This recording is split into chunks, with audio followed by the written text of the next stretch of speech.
জয় গৌ জয় নিতাই। কেমন আছেন সবাই? শনি দ্বিতীয় ঘরগুলির যে ভিডিও করছি সেটা এটা তৃতীয় ভিডিও। দ্বিতীয় ঘরে থাকলে অর্থাৎ কিনা লগ্নের ঠিক পরের ঘর, সেখানে যদি থাকে তাহলে কি ফল দেয়? এখন শনি দ্বিতীয় ঘরে খুব ভালো ফল দেয় না।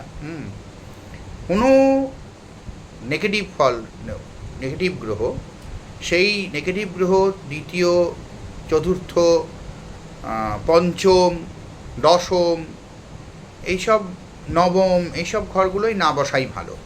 তাতে একটা নেগেটিভ ইম্প্যাক্টই সে দেয়। নবম দশম রোজগারের ঘর, যদি নেগেটিভ গ্রহ যদি সেখানে যদি বসে এবং সে যদি পাওয়ারফুল হয় তাহলে রোজগারের পথ নেগেটিভ হয় আর কি, মানে বেআইনি পথে রোজগার হয়, হচ্ছে মোদ্দা কথা। মানুষের ক্ষতি করে রোজগার হয় তার। যাই হোক, দ্বিতীয় ঘরে যদি শনি যদি বসে অর্থনৈতিক স্থিতিশীলতা আনে, অর্থ উপার্জনে ধীরগতি থাকলেও ধীরে ধীরে তার উন্নতি হয়। অর্থনৈতিক ক্ষেত্রে কিছু কঠিন পরিস্থিতি দেখা দিতে পারে, পরিশ্রমে উন্নতি হলেও ফলাফল আসতে সময় লাগতে পারে। পরিবার এবং সম্পর্কের ক্ষেত্রে দ্বিতীয় ঘরে শনি থাকা ভালো নয়।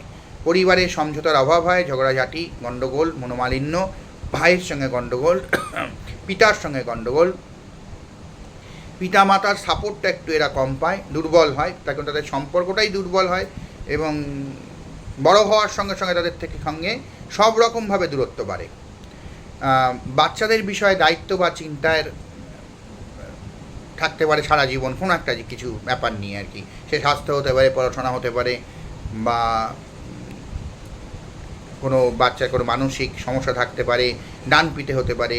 বড় হওয়ার সঙ্গে সঙ্গে হয়তো সে তার সঙ্গীদের সঙ্গে সেভাবে ম্যাচ আপ করতে পারছে না, বদ সঙ্গ হতে পারে, এই ধরনের।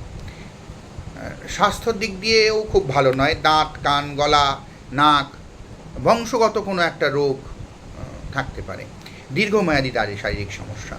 বাণিজ্য এবং কর্মজীবনের ক্ষেত্রে ব্যবসা করলে কিছুটা ভালো হবে আর কি। চাকরির ক্ষেত্রে নিয়োগ এবং পদোন্নতির ক্ষেত্রে সময় লাগতে পারে, প্রতিযোগিতা বেশি হতে পারে চাকরির ক্ষেত্রে। ব্যবসাটা তুলনামূলকভাবে ভালো।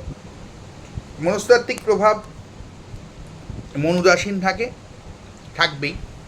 হতাশার মধ্যে হতাশাগ্রস্ত হয়ে পড়ার চান্সটা বেশি, আত্মবিশ্বাস কম, আত্মসংযমের অভাব। যদি শনি শক্তিশালী অবস্থানে যদি থাকে, অর্থাৎ কিনা উপযুক্ত ঘর যেগুলো, যেমন শনির মিত্র ঘর যেগুলো, যেমন মকর বা অন্যান্য মিত্র রাশি যেসব ঘর আছে, যদি বৃহস্পতি লিড করে এমন কোনো ঘরে যদি থাকে, নক্ষত্র দশা সহকারী যদি হয়, তাহলে কিছু ভালো ফলও দিতে পারে। এই মোটামুটিভাবে বলতে গেলে শনি দ্বিতীয় ঘরে থাকা খুব ভালো ফল দেয় না। ভালো থাকবেন সব।